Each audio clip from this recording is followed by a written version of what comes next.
Hey, what's going on, champs? I'm Aaron Deliosa. Welcome to an Immigrant's Life podcast. My podcast about immigrants, immigration, and everything in between. Another month is coming to an end.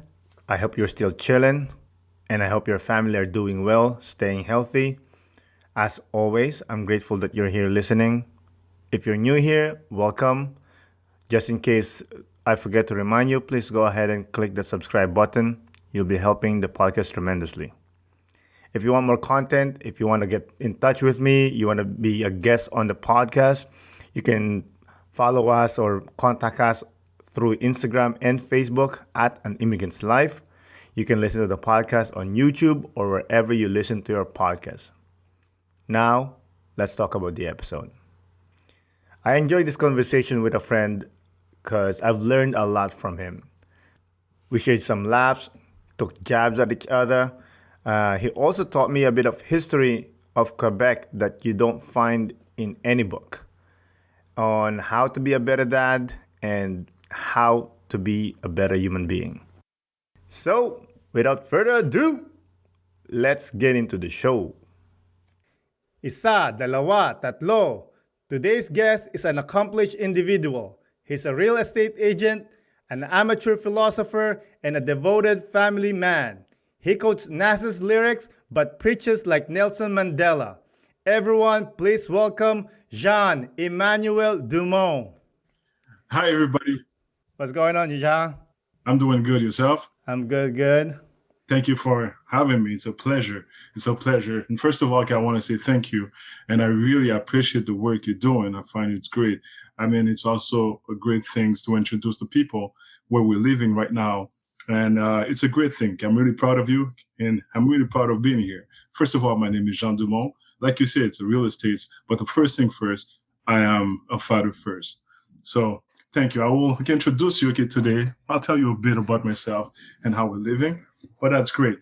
Thank you. Thank you. I appreciate that. I mean, yeah, I think this podcast gives platform for immigrants like us to speak up and tell real stories. Right. I think it's great to have everybody's stories because where we're from, that's what makes us. You know, I think we all have a story, interesting or not. But it's important to have a platform to be able to express that story. You know, get a story. I think this is how you know people, and I think that's a great thing. I hope the world will know, and you keep doing this, my man. Thank you. So, like I mentioned in my introduction, you're an amateur philosopher. And last time we were talking, you were talking about Ubuntu philosophy. Would you like to educate the listeners and meet as well about Ubuntu philosophy? I think that's great, but I don't want to go too deep on it because we talk and, the topic was interesting. Okay, I discovered that. And if people know, it was just a document watching from all the coaches from the NBA. And one of them was the coach for the Celtic, Rivers. And he talked about the Ubuntu, he talked about the philosophy, how to make a team, how to gel, and how to make the people go in and the same goal. And I find it was very interesting that I could put that in my family. Like I told you first, I'm a family man first. So it's a philosophy I'm trying to transcend to my kid, give my kid. Tell them, okay, at home, if I'm doing good, if everybody, we're helping each other, well, everybody's going to be better. So with life, especially, I have to tell you something, because where I grew up in Côte-des-Neiges, I really admire the Philippine community because I remember there, the guys, the work as a community. And I really love it and I appreciate that. And I think Ubuntu, it's about the same thing. It's a philosophy saying everybody help each other, everybody will be better. So, okay, I think this is what this is what I'm pushing for. And this is what I look for, especially for the kids. And the future. This is something I try to teach them. Beautiful. Yeah, I like the idea of community. If I do well, you do well too, and everybody does well. That's it. Exactly. That's beautiful. So you mentioned Côte-des-Neiges, but you were not originally from Montreal, right? No. First of all, I was a young kid. I'm from Haiti. Mm. Haiti, it's if people don't know, Haitian people are very proud people because it's one of the first republic who take the independence from France. So when you think about it and when you listen now, the Dr. Martin Luther King, this is where he was inspired from because there was a small country from nowhere, from the regime, the English, the French, the Spaniard, and was able to um, take their independence. It's something which was very, very, very rare. So I'm from Haiti. My parents are from Haiti. I came in Canada and when I was probably 7, and I still remember. And by the way, listen, I have something to tell you. I have a story. It's a funny story. The first thing I learned in Canada, guess what? Man, I came from a country where it's very hot, right? And see, for me, it was a shock because everybody, most of the people was black. So, okay, I came here, I have to face a different reality. But the first thing that I remember, I came from November. And the first time I took the school bus, there was a snow, ice. And all what I remember, I just make a jump, I fall, feet on the air, arms, I fall, and I was at floor, and the kids were laughing. The Oh, kids were dude. laughing about me. And I had that trees. I was crawling on the floor. I couldn't walk because it was my first time in the ice. It was my first time in the ice, and all the kids are laughing, laughing about it. It was now I'm saying, I think it was hilarious, but back then I'm like, oh my God, welcome to Canada. This is what's my welcoming, and I still remember. And guess what? Mm. Every year about the same time, my back was hurting from that fall, man. I always remember that fall, and I could tell, I could see the chauffeur, and he's looking at me, say, "Boy, what are you doing? Get up!" And I couldn't walk because you have to know how to walk, on the ice, Mm. and that's just a platform. All right, but after a while, so it was I was okay, but that was my welcoming, and I was young, and this is a story funny. That's Very funny, man. Thanks for sharing that. But so did anyone came to Canada before you? Yes, I came from a family, which is a big family. We were about 10 kids. All my 10 brother, kids. 10. Somebody got busy. Somebody got very busy. Listen, when it's hot, when it's hot, you get hot, right? Mm-hmm. So my brothers were here first. Okay, my dad didn't want to come here because he had his business down there and was doing, he was working. So my brothers came here in 1960. So my brothers, so you see, my brothers are old. So I got my brother who came here in 1960. So that was different. He came here to study. So then all my brothers came because the way he was then, when the first kid come, the other ones have to help Mm-hmm. for the other members to try to help them. So back then it was easier because I think you just have to pay $500 and fill up a form. Also, all the French Canadian used to go there as a tourism. Mm. So because of that, also the French connection. So it was much easier to come. And we're talking about the 60s, the 70s. So you have the first generation of the Asian, was coming here, but there were doctors, there were, the people with exchange. Then you have the 1980s after the regiment, and called, the Tonton Macoute, which is with the Duvaliers, and then start to have politic problems. So then the 80s, which is they used to call them the boat people. Boat people used to uh, um, used to travel by boat going in Miami. So that's why you see there's a lot of Asian in Miami and New York Mm. because there were like 4 destinations. There was Miami, New York, Haiti, and Montreal and France. This is where the fourth place the Asian will travel. Mm. So my brother were here first, and I was the last one to come here. Mm. In we're talking about 1980. So if you make the count, which is I'm pretty old now, right? 1980. So you came here by yourself, or were you with someone? Well, you know what? I came here. My family was here, but the thing is, I flew by myself. And I remember this How was a old were you story. then? 7, Okay. 7. I flew by myself because you could have what do you call an agent, which is who can assist you being who can do plane. So I flew by myself. Then they had an assistant, someone who watched me, and he wasn't different. Like I told you before, I'm a guy who always try to figure out how things work. So fleeing by myself and the plane and be there. So it was interesting. It was cool. We could say it was cool, you know. But as soon I arrived there, so I had my mom and the family was here. So the first arrival was in Gatineau. Oh boy, this is what I told you the story. Being in Gatineau was probably a shock for an immigrant to come here, the structure and everything, especially when you're a kid. You don't know what is going on.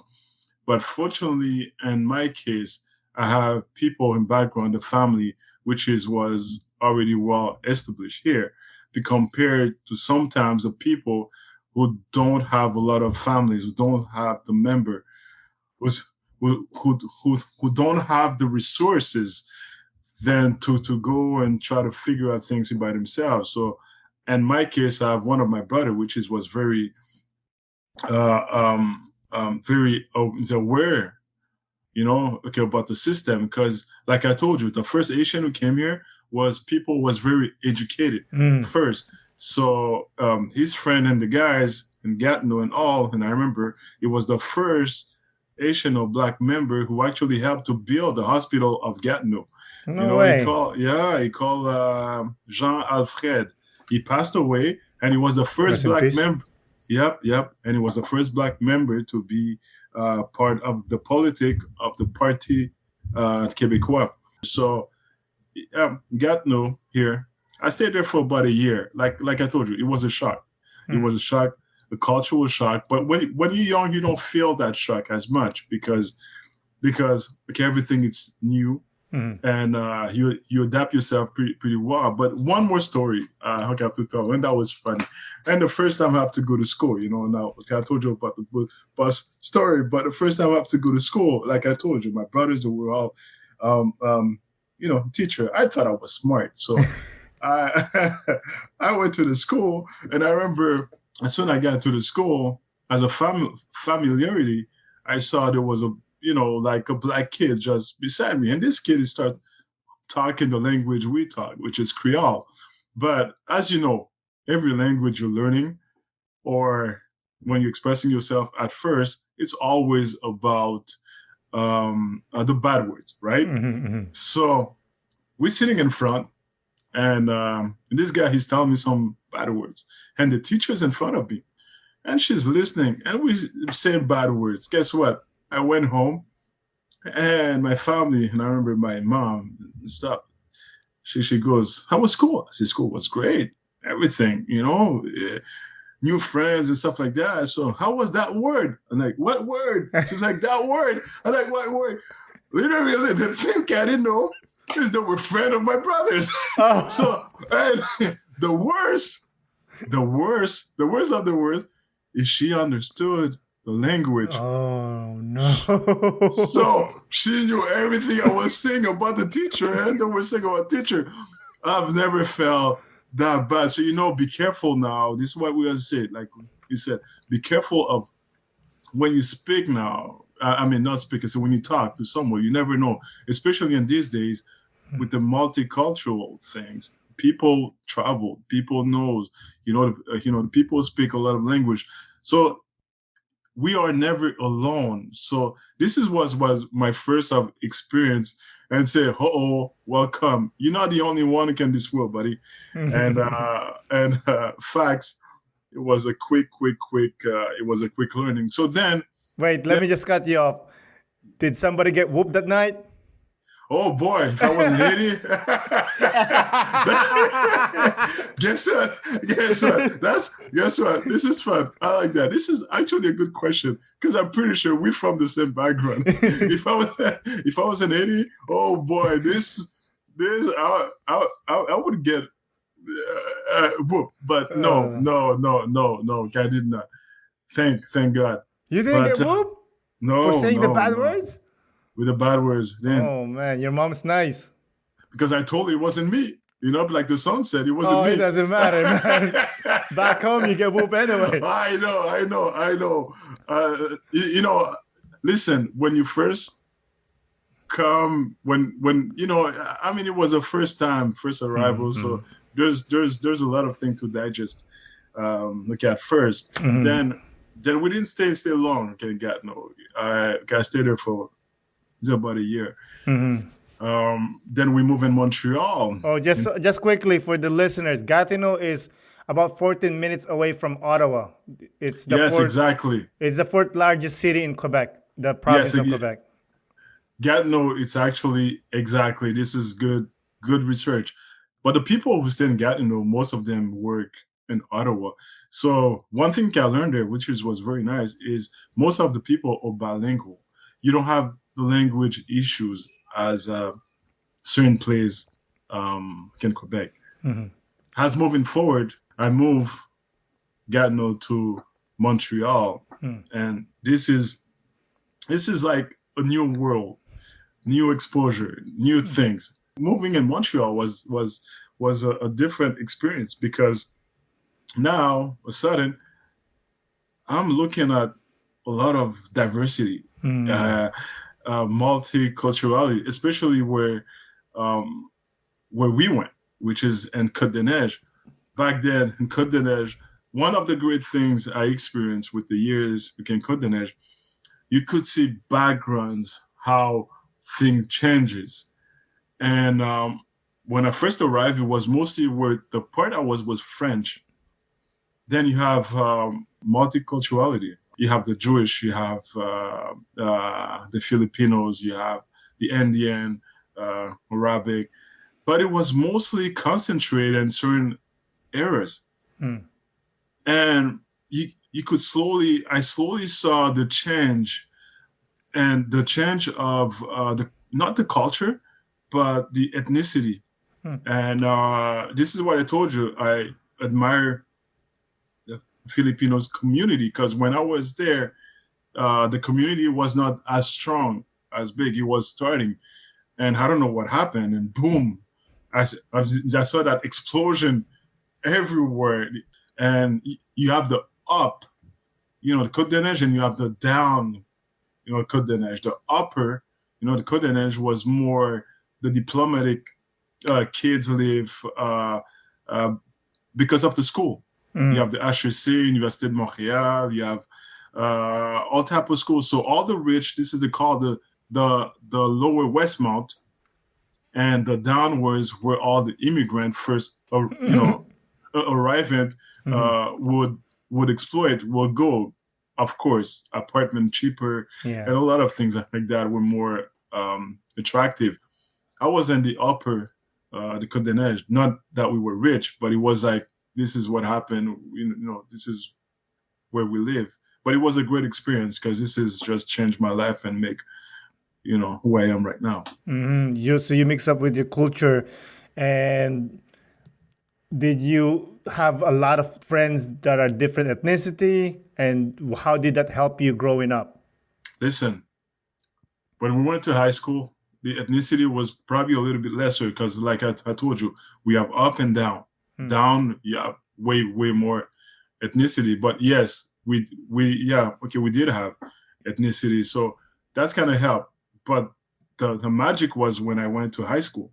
Mm. In high school, the community was like 98.2 diversity, multicultural, and only probably 2% was French people. And I think that was great because even the French people who was there, he gave them an opportunity to embrace the other culture. Mm. So the people who went to that school will never be able to say, "Hey, listen, I don't understand you," and you don't have to be a color. You could mix with everybody. Mm. It was not about the color. It was just about who you are. And I think Mhm. this is what's great. And thank God, and I went to the school. So when you are in a place where there's a lot of an immigrant, it could be friction, and it could also be a benefit if you embrace every culture. Hmm. And I think um, a lot of times it's ignorances, because the people don't know um, others, and they don't Hmm. take time to talk to other people. But once you know, once you talk to someone, it's a it's a very rich situation. Yeah, uh, that I think it's what helped there with what you were saying are kids going to the school with other ethnicity, right? And then let's say you, for example, you made a friend with a Filipino. You bring that Filipino back to your home, Yeah. and your parents will be like, "Oh, there's this guy," and then they will that way they will understand the culture and vice Exactly. versa, right? I, exactly, because you know what I realized, no matter where we come from, and I think we don't want to go to religion and politics, but certain religion, when you have the same type of religion, sometimes it's the same. It's the same mentality. It's the same thing. I mean, I have friend which was from Latin American, the Filipinos, but a lot of the values were the same. It was Hmm. just a different household, but the values, what we were taught, were not different than the other, you know, ethnicity, Hmm. or French or culture. So I think the value is probably the base, you know. Yeah, like very basic, like love each other, be nice, don't be an asshole. Exact yes, exactly. So it's simple. It's simple. We don't need to complicate our lives, because that's what when you say it about the philosophy, and I think this is great. This is what it comes to when you talk about the ubuntu, which is no matter who's in front of you, at the end of the day, is a human being as you. So we do the same thing. We have the same thing. So don't be blind with some other things, a color, because the person, it could be as good as you, Hmm. but doesn't have to look like you. And I remember it's a great thing. There's a place in where we used to live, Hmm. and we were the only black people, the folks there, when I first arrived. So my kids were going to the kindergarten, and as a parent, you never know how the kid's going to react and tell you. And I remember one of my kids, my first kid, he came to me one day and said, "Daddy, um, I just want to be like them." I said, "Like who?" Ooh. She's like, "How come they all have straight hair and I have curly hair?" And trust me, when those questions come up, sometimes you just, what do I tell the kids who's 4 or 5 years old? And instantly, thanks to God, He put that thing in my mind, and my first reaction was like, "Okay, baby, I'm gonna tell you something. Okay, there's something I'm gonna tell you. Do you like cats? Do you like dogs?" She's like, "Yeah, yeah, yeah, yeah. Okay, I love cats. That. Yeah. Okay, I love dog. That. Okay, I'm gonna tell you something. If you see a black dog, then you see a different dog, a white, whatever, brown. I mean, what it is? It's still a dog, or is it? You say, yeah, of course, it's a dog. But I said, but there's not the same color, right? She's like, no. I say, how do they look? It's a dog. Yeah, they still look good. Then I'm like, okay, you see, so we're the same. It's just like with different color, with different eye, but at the end of the day, we're still human beings. So I think this is one of the first story, and this is the first thing every day we can get up, and that's one of the first thing we can tell myself. No matter who's in front of me, multimillionaire Bill Gates could be here with us, and I'll treat him. Okay, I'll talk to him, has much respect, and I will treat somebody else who's different. So I think it's all about the respect, and see, it's a human in front of you. That's beautiful, man. That's I love the story about you're telling your kid about a dog. Yeah, it's a dog. Who cares if it's black or pink or yellow? Yeah, It's a dog. That's what it's matters. exactly. You can store it. That's great I, stuff. Great stuff. I Great love stuff. that. I love it So too. you told me one time that the worst time that you were racially profiled was in an Asian store. Can you talk about that? Well, this is not the only time. Everybody know that. Have you watched those movies where you saw the guys going in the stores? And listen, I went through it in New York City, Mm, where you go in Chinatown, mm. and I remember once with my wife, I'm like, she's like, baby, okay, I need a Gucci bag. I'm like, hey, I can't afford a Gucci bag. Come on, it's $5,000. Okay, we said, okay, let's go to the Chinatown. And my goodness, they take her. I couldn't follow her, and they following her. They put her in some places, and you don't know. You get up to buildings. So that was, it was funny. But the story is, and I remember every store in Montreal, whenever you go, it's a Asian. I don't know why, and that it's a deep conversation just to tell you how perceptions it could be. I don't know why, but I always feel like, listen, as soon as I get to the store, I feel like they don't trust me. For like, I feel like black, it's labeled with, labeled with something bad, black, but and they follow you everywhere. So I'm like, hey, listen, I'll make you make money. You're not making your money. I'm spending my money in your shop. So why do you have to treat me like if I'm coming to tip you in your story, if I'm giving you my money?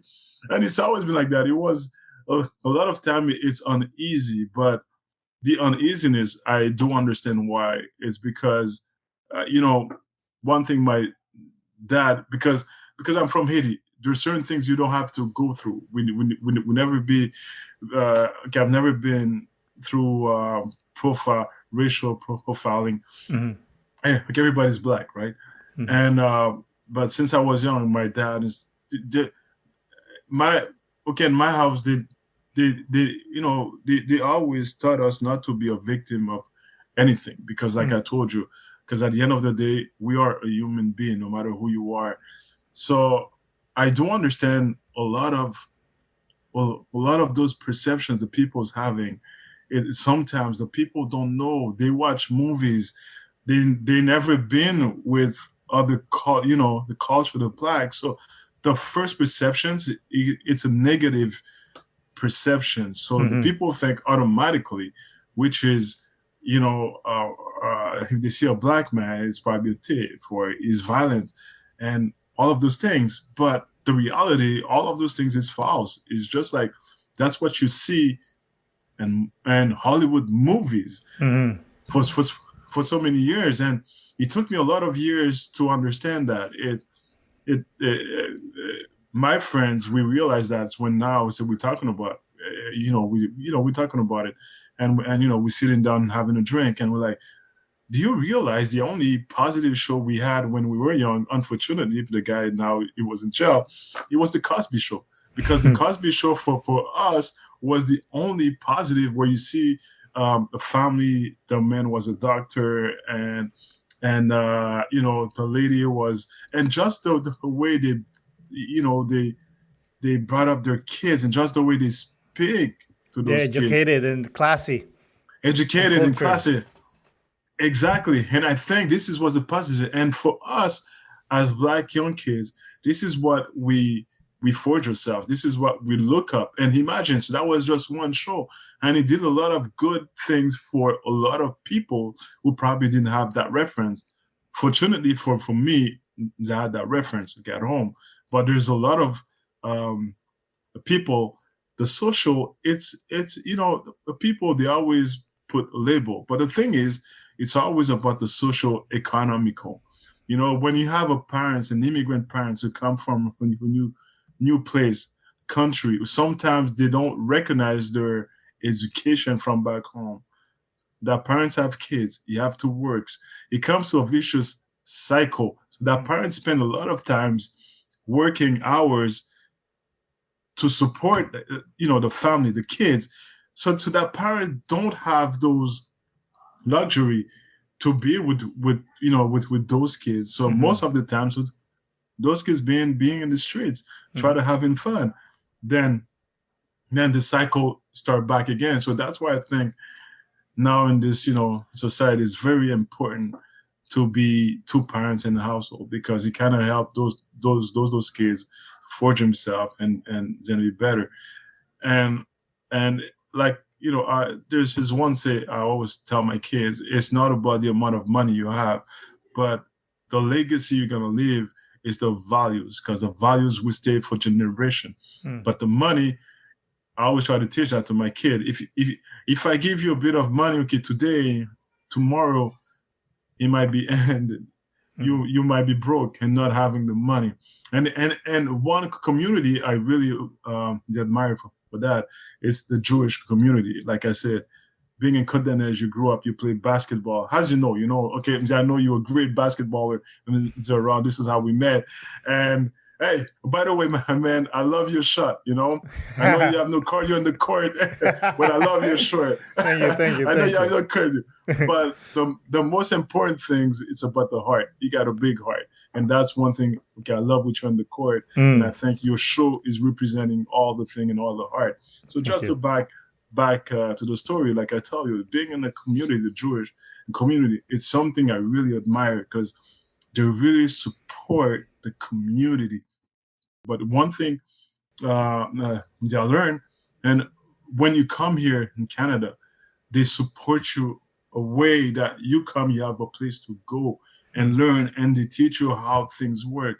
And I think that's a benefit. This is what we call against. We always go back to the same thing we're talking about, the value, philosophy, Ubuntu.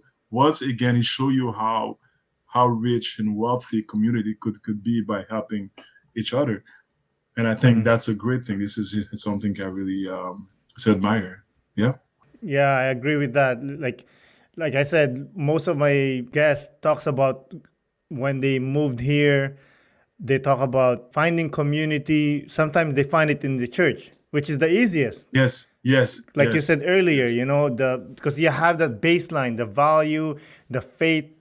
And speaking about faith, you said you were raised Catholic and still is a Catholic, but now you have started going to a Baptist church. What made you decide to leave the Catholic church? Well, because first of all, the basics of it, my house was divided.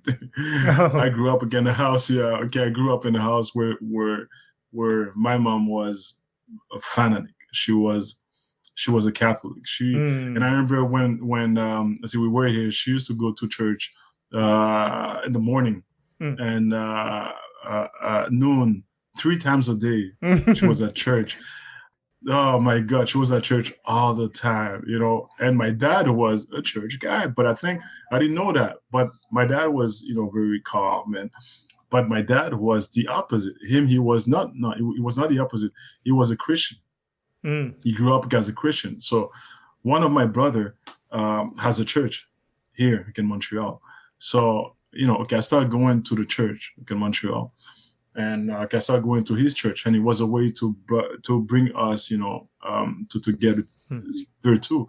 So I started to learn a little bit more about Jesus, and not about the ritual in a church as much. Which is, I don't want to go to the Catholic and people, but one thing I realized it was the message, and it was how the message was transmitted. How the message was different, but it's the same message. It was just like, I realized in the Catholic, when I've been there for all my life, it was a Catholic was more about the rituals. It was more about, we didn't know much about the Bible or about what happened. And I think, and Christianity, what I learned, it was mostly knowing more about the love of Jesus, how much he loved us. The message.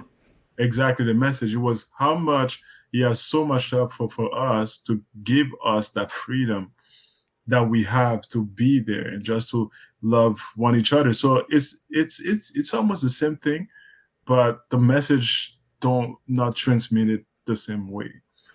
So it was not based as much about the saint, about the church, but mostly about the message. And I think this is what I started to learn more. I'm getting older. I wanted to know a little bit more about the message. So my curiosity brought me there. Sometimes just my curiosity. It's just like, I remember every year when the year is starting, one of my first things, it's always God. I want to get closer to you. But the thing is, when you ask Hey, but God it to be keeps running away closer, from you. Aaron, a second. Are you talking about yourself? Okay, right now I'm Oh, closer. No, no, Jesus and I no. were But okay, buddies. listen. Okay, I'm gonna tell you something. One Hmm. thing we can learn with God: when you ask Him something, He will Hmm. give it to you, but He won't give it to you the way you think He will give it to you. Hmm. So the way God has been in my life the last year, it's really not the way I was expected. Hmm. And I think the closer I was getting to Him, the more tribulation I'm getting, the more obstacle Hmm. okay, I'm getting through. So it's not my way. I always thought it was about my way, but when he's talking to me, when I'm getting it now, this is His way, and that's what we call faith. To Hmm. have faith, he said, there's a beautiful quote. Okay, I like when sometimes people could have hard time going to some of them, and he said one thing. He said, you have enough worries for today. You don't have to worry about tomorrow. He said, let me guide for tomorrow, because tomorrow will be another day. If you have faith, let tomorrow in my hand and just worry about today. And don't worry about yesterday, because you won't be able to change it. But worries about now and take your time to live it now. And I think this is one thing that I kept in my mind, whatever the situation that I'm going through. And it gave me another sense of going through life now, saying you can only worry about the now, the today. This is the only thing you could change. Hmm. You know, if you want to be a better person, if you want to be a better thing, you can only change it now and just trust for okay tomorrow if you have the next day tomorrow.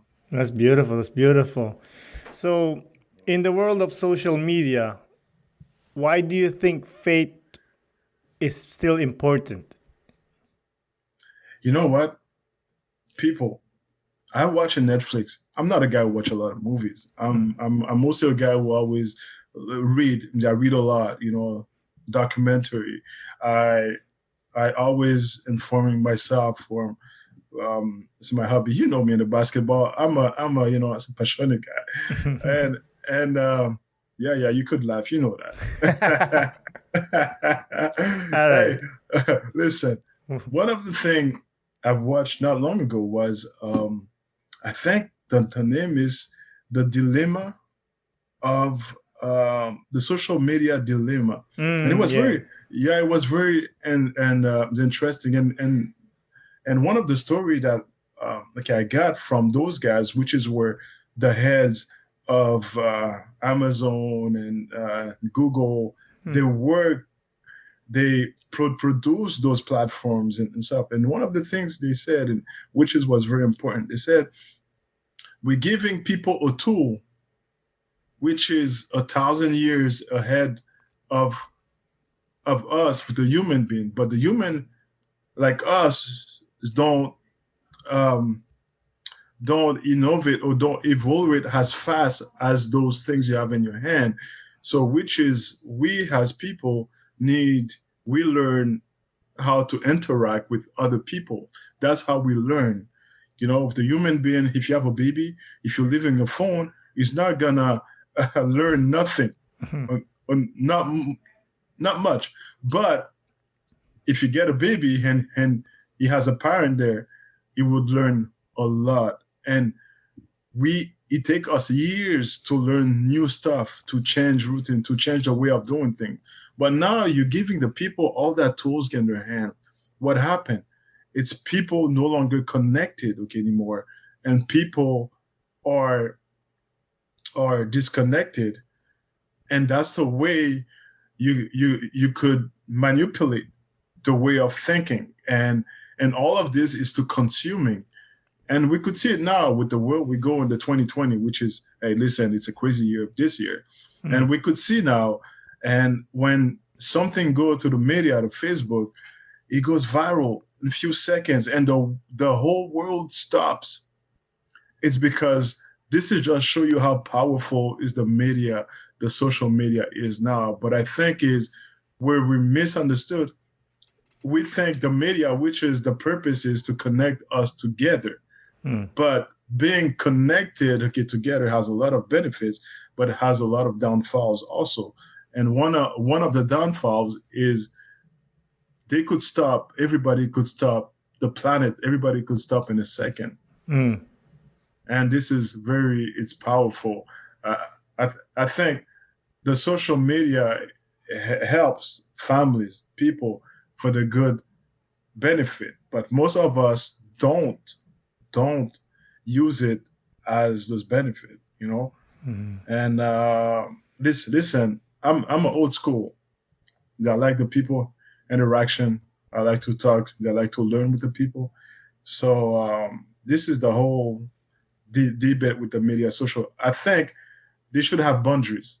If you have rules, it's very benefit. But as we give those freedom to our kids, and they see there's no rules, there's no boundaries, so those kids being more depressed and more isolate themselves because they're not connected with the reality, which is us as human. This is how we exchange. This is how you become a better person. I think it's a whole story. It's a whole thing. But listen, that's the world that we are now. Yeah, that's the problem with social media is people only shows good things, and young kids will see that and like, oh, I like that life. Look at them; they're living a good life.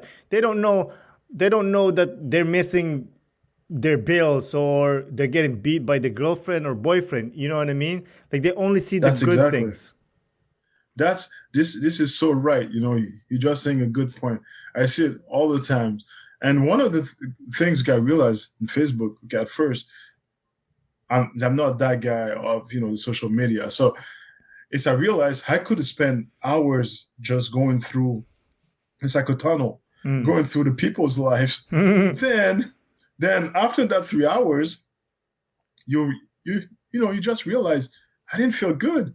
You felt for a second you were miserable because you were watching everybody's life, and you're like, whoa, this guy's going on vacation, and this guy's going on vacation. I'm not going on vacation. So suddenly you start thinking like, hey, my life is not good. And I stopped that. I didn't even know, because I would post something once in a while, and I was always traveling, going around on vacation. And the people used to call me and say, hey, you're having fun again. You're having this again. Guess what? As soon as I cut that, guess what? I don't have as much people who's calling me anymore and tell me, man, it seems like you're having a great life. And So they all think you're that, this is struggling what now, right? maybe or maybe not. But the thing is, just to tell you how people connected with that media, and it's a false reality, because the connection, it's really, I think, this how they're suffering inside of them. So the more you connected with the media, the least you connected to yourself. And psychologically, they tell you that, okay, all the time.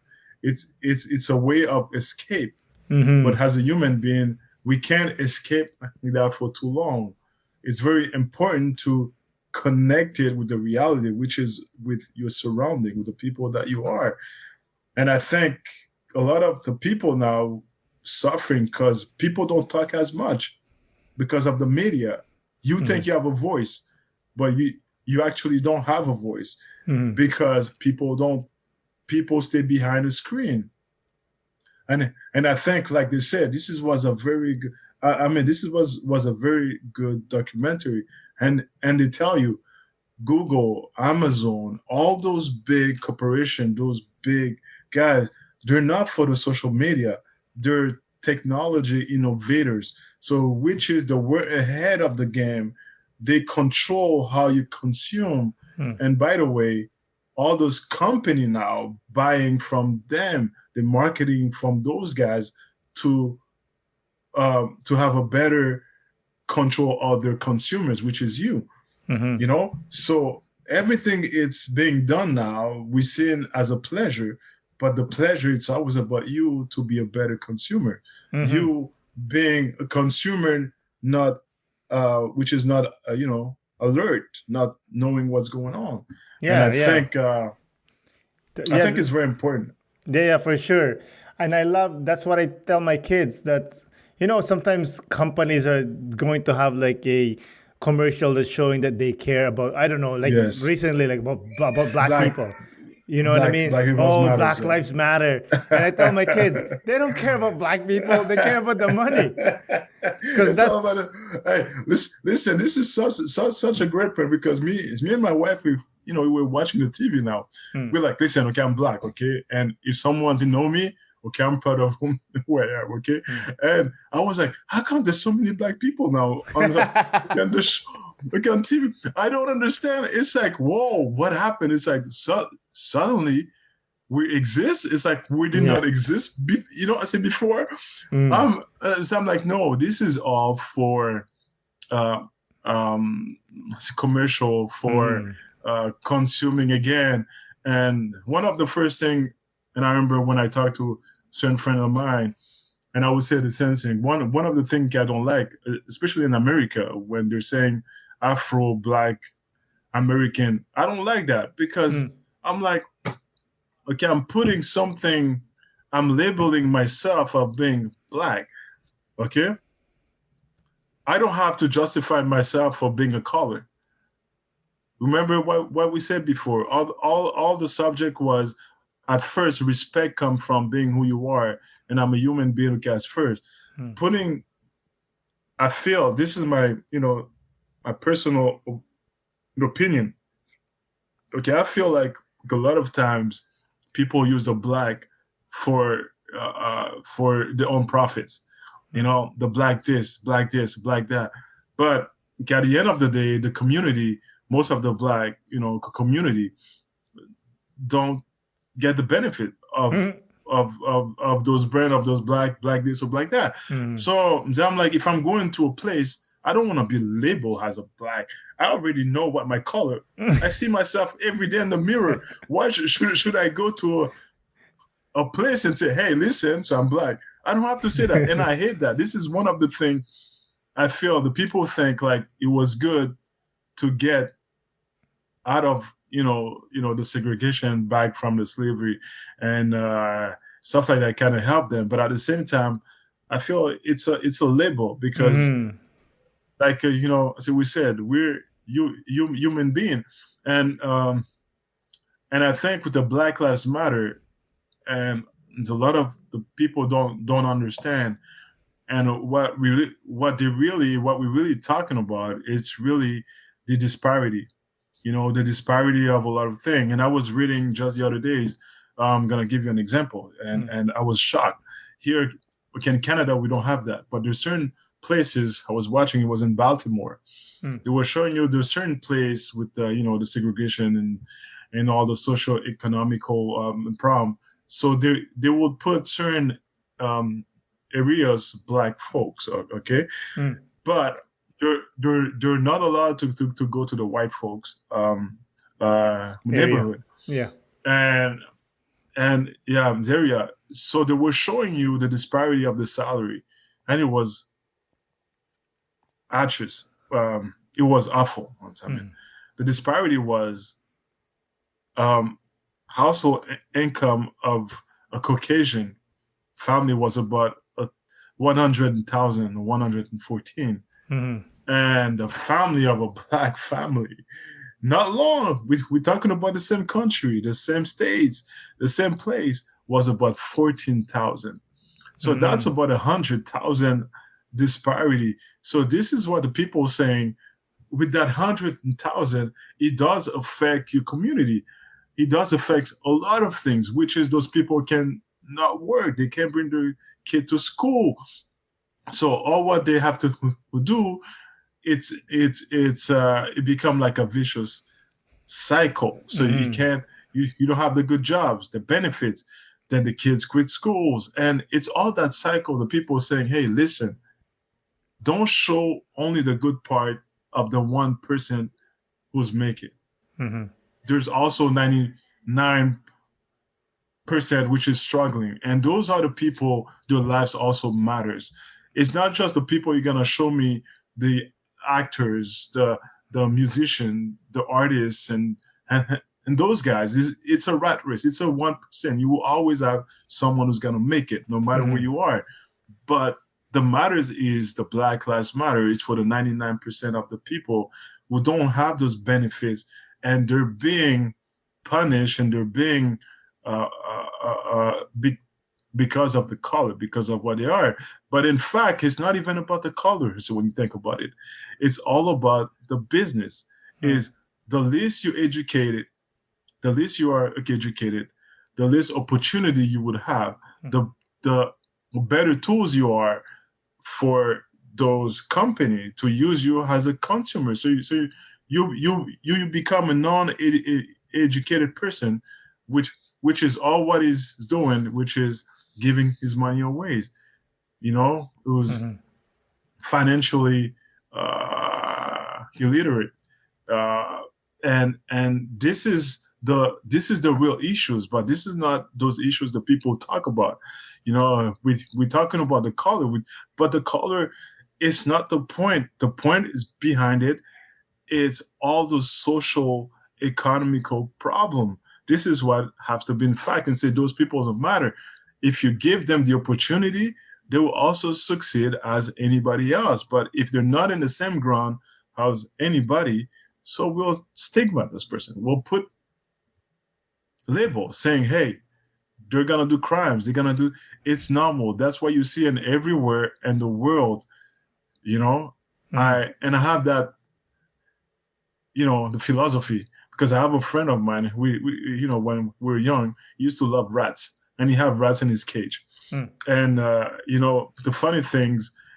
Okay, I'm like, if I put 10 rats in the same cage, I feed them enough, you will have no problem with those rats. They will play together, be the best buddies. But as soon I start to diminish or the food, then you start seeing one others start eating each other. And the least food they're getting, so you get the stronger is gonna eat the whole guys, and you're gonna just have one rat who be left in the cage. So that's how it is.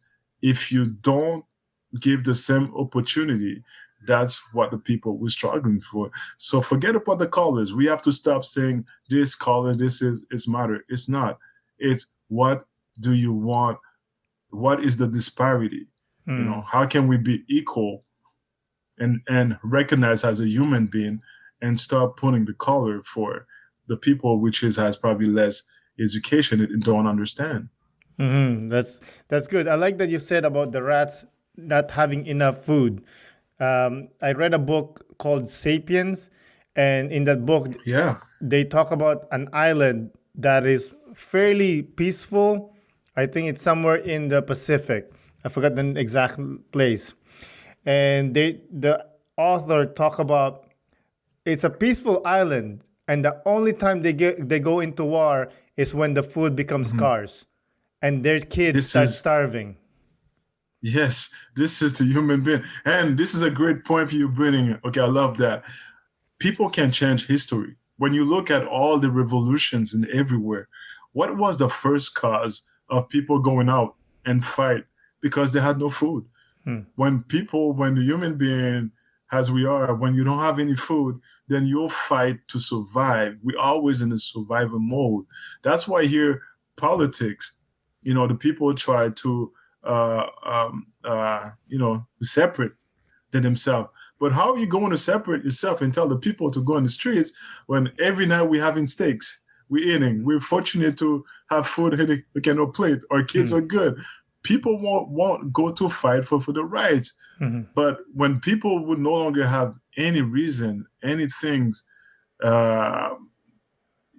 you know, they'll go in the streets and they'll try to, you know, to survive and fight. And we you know, so we saw that for France. We saw that in a lot of places. History just keep repeating themselves. It's always about this, you know, the same story. That's why here we're fortunate.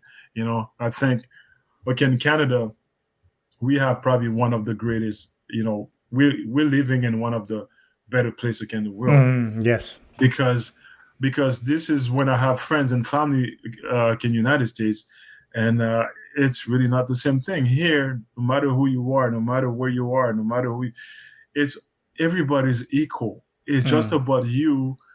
How do you push yourself? How can you? Everybody have the same opportunity. So that's why, okay, I would say an immigrant who come here, if this immigrant really embrace the culture, embrace everything, he has the Mm. world right in his hand because you could do anything, and no people cannot be a victim.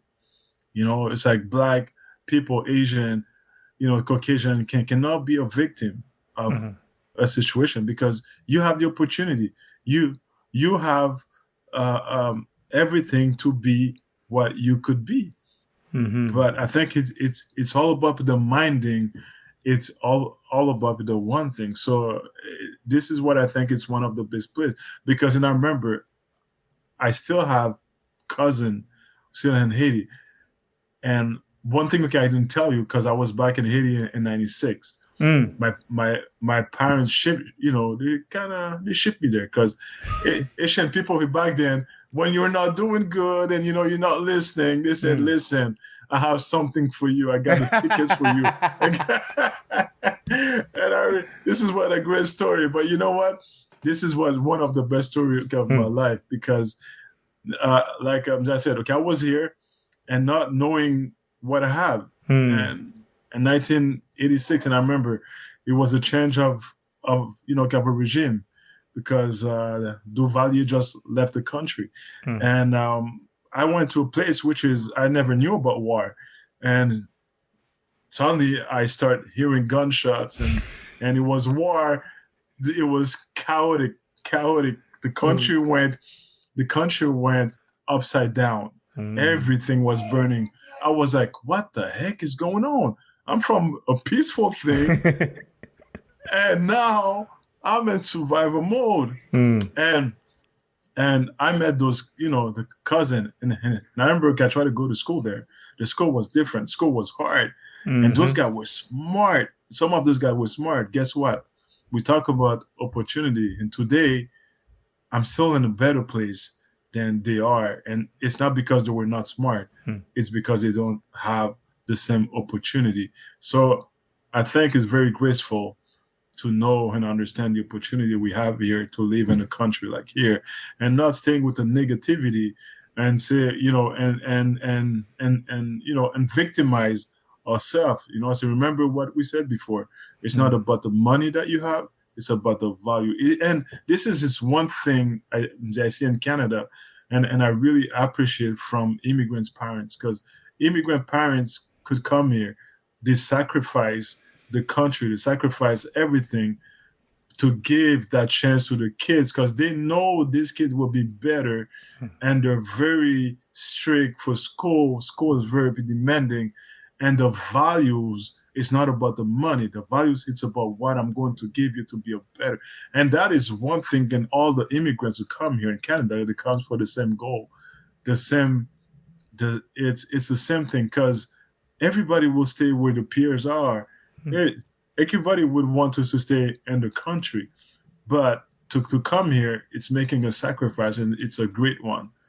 I could I could tell myself, I think, to my parents to give me that chance to live a lot of good things and being in a good uh, a place and giving my kids Mm. a lot of good things because of the choices that they made and the choices that I make. So I have to thank them for that and thank God Mm. first to give me that Yeah, chance. yeah, for sure. That's beautiful. Like same with me when with my mom and my dad's sacrifices. And again, I always say that yes, you have to work hard to get somewhere, but I'm not going to deny that we are lucky that there are 10 million doors and they open and close at the specific time that they're supposed to for me to arrive here. Imagine here, I'm talking to you, you're from 80 and I'm from Philippines and we're talking right now, we're friends. Like Yes, sir. Yes, how sir. is that possible? Yes, sir. Imagine, I don't even have to be a basketball star to beat you in the court. No, okay, this was a good one. But yes, you know this is right, and I think the proximity, the proximity helps us, and a lot of ways just to exchanging now, and I think that's great. And this is one of my questions that I was going to ask you Hmm. as a guest, as a guest on the show, which is I really appreciate that time to have to express myself and have a chance to express myself with you, Hmm. which is I give a lot of love to the people who's going to listen to the podcast, and I give you a lot of love and Hmm. very a lot of respect again. Thank you. But as a person, which is which is an immigrant here, how would I be able to help someone with the story? Because I think the only way I could say that is to give the people hope and knowing the people and make them can understand. Don't worry, it's a great place. Once you're there, if you work hard, you'll have a great opportunities. And Hmm. one thing, okay, I love here, you have so many support, and the support is here. It's how to get to the support, and I think this is great. And the communities, a lot of them doing great jobs Hmm. because there's a lot of the people who's putting their heart and everything to try to help those people. So I would like to say, whoever you are, want to come, and whoever has that dream, I wish it's one day we could talk in your podcast and say, hey, you know what, you guys will give me that strength to apply and for coming to school, because there's a lot of great school here. Hmm. There's a lot of great school, and I think when once you work here, once you because of the discipline and everything, you could do everything in the rest of the world. Because I like the way the educations and a lot of things here is being done. Of course, there's a language barrier, but I don't take it as a barrier. I take it as a wealth, because to be able to speak two, three, four languages, at the end of the day, he helps open the doors. So I always see things as how can we open the doors more bigger to be better. So okay, I don't see the languages as a as a problem. Okay, I think it's a plus, just to be able to give that to your kids, to be able to give that to the friends. And if you change a country, I think people shouldn't stop and limited themselves because there's not only English here, there's French and English. And I think it's a great opportunity to be able to express yourself and to wait, because the culture here with the French culture and the English culture is different, because the French are more closer to the Latin Hmm. culture, which is they're very emotional, they're very, okay, everything they speak their mind, and the English are very close to the English, more England, very more subtle, calm, and it's a different way of saying. But one thing is good here is the people, they always care about people. The Hmm. government, they always care about you are a human being here. Hmm. You're not a tool. You're not something. They consider you as a person. Now, when I was a kid, I didn't understand. That was believing in what I was seeing in the media, and it's understanding, putting about the colors, victimize ourselves, and seeing an image which was not my image, because a lot of it, what we have is the American standard, is the American a dream, but the reality is we're not going through the same. We don't have the same issues as the Americans. We're not living in the same country. So, because a lot of times it's not really your reality. And at the end of the day, you realize, oh, wow, yes, it was a reality, but it was not my reality. Here we got a different reality, which is all immigrants who come here, if they really want to work hard, can persevere, um, them or the kids will find something, and you will do great. You will do great. Hmm. Hmm. Wise words from a wise man. Thank you again for doing the podcast, John. I really do appreciate it. Listen, it's my pleasure. It's a pleasure of mine. If one day we could help someone or change, to someone's mind, I think just sharing where we come from, just Hmm. sharing who we are, it's already a blessing. I Hmm. think it's a great eye. It's a great opening eye. And I think that's what the world it's all about. We talk about the philosophy, we talk about the social media, and one thing of the social media is make us be one world. Mm. Remember, now it makes sense. And I remember when I was a kid, I used to listen that we are the world, but it didn't make any sense. But now, if you would put that as a son and say we are the world with the social media, we definitely are the world. And the best example with that is the tragedy we're going through, the COVID and the 2020. And we realize very quick it's not just one country, it's the whole world are affected. So, I mean, our action, we are to be responsible for our action and how we lead our, ourselves, because whatever we said in the podcast, whatever, the prejudice, whatever the bad thing we said, it could lead to a lot of bad thing, or give someone a bad misconception of saying, hey, this country, I heard about this country and this is how the people are. No, I would tell the people this is a great place, great country, and we're fortunate a lot to be in that place and position. A lot of love, much love to all my people around the world, Asia, Filipino. We love you guys. I mean, hey, buddy, thank you. I'll pass you the ball. Thank you, buddy. Have a good night. Yes, you too. Thank you. Bye. All right. Again, Jean, thank you for coming on the podcast. I really do appreciate it. Thank you, listeners, for listening. This is Aaron Deliosa for An Immigrant's Life. I'll see you guys later.